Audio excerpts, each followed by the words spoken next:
I asked him, are there civilians there? He said, I don't know, fire a shell there. I decide not to shoot a shell there. I fired machine guns into the entrance of the house. This is clips of Israelis, sorry, actually IDF, not just Israelis, but IDF, admitting that they killed their own people on October 7th. Because you and I, hopefully by now, know that the IDF killed a lot of people on October 7th, 2023. But your mainstream media still won't cover it. I'd say it's probably one of the most censored stories that Israel killed loads of people on October 7th. And of course, that number of 1,200 is still allotted to, Hamas killed 1,200. We'll know a lot of them were killed by the IDF. Anyway, let's play some of these videos. You found it. Where you stand exactly. We're lying, 2 couples, 2 men. And just to give you so you can understand this video, he starts off by saying, this is IDF general for those of you listening to the podcast. He starts off by saying that they rescued these people, but then he's kind of cornered into admitting something far worse. 2 women handcuffed, and inside this house were another 15 burned people, among them 8 babies. In this one, they were concentrated them, and they killed them and they burned them. So if you just hear that, you go, "Oh my God, wow! Hamas killed all these people and these babies and everything. It's really horrific." But let's let him keep talking for a minute. Did you see? I evacuated them. But why is the destruction then? I'm sorry. Why is the destruction? It looks like more like a cause of our tanks attack. A cause of our tanks attack.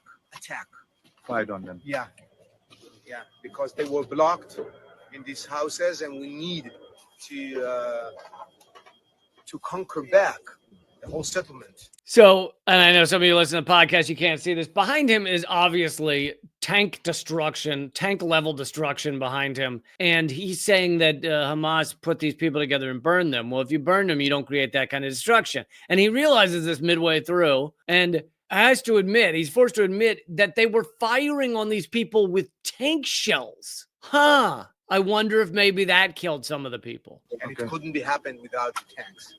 Okay. So how many were here, and then how many survived? How many did you? No one survived from this house. The house they fired on with their tanks, no one survived. Does that sound like that was just Hamas? From other buildings, we rescued many, but from this house, 19 people died. Among them, 8 children.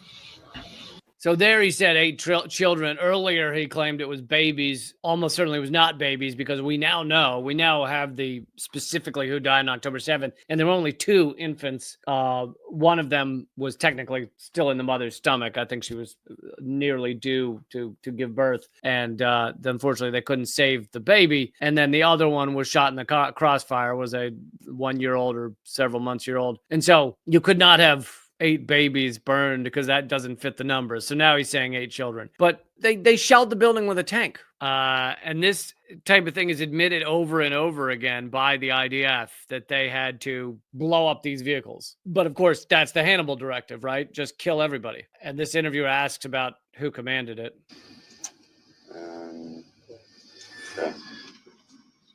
זאת הפקודה?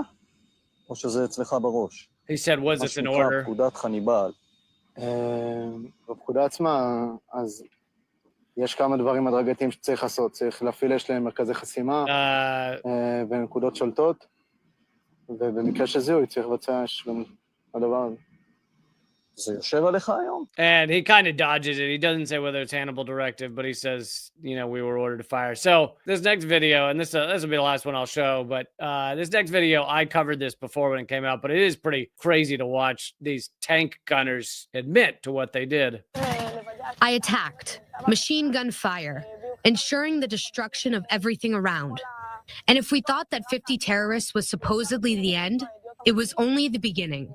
We understood that there are apparently hostages there, terrorists inside the kibbutz. I leave the platoon commander's tank there, and I tell her, no matter what comes from that route, you open fire. You have permission. If in doubt, of course check. But no matter what comes from the north to the south, you fire. And we broke into the place, took the momentum with the tank, broke the yellow gate. The hand of that soldier pointed and said, "Look, there's a shell there, there's terrorists there." I asked him, "Are there civilians there?" He said, "I don't know, fire a shell there." I decide not to shoot a shell there. We're talking about an Israeli community.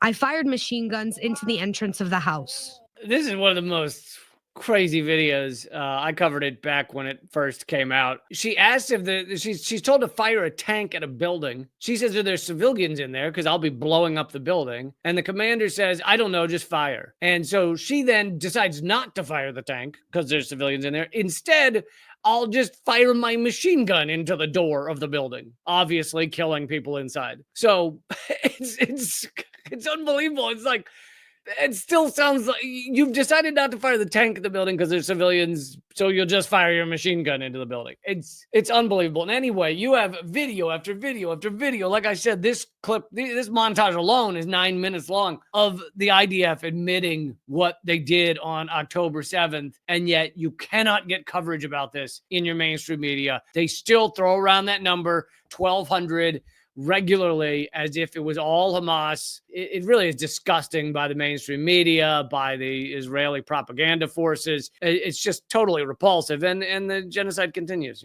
I wanted to cover you this. Here's some light, subtle good news. Ireland kicked out their Israeli embassy, and they replaced it with a Palestinian museum.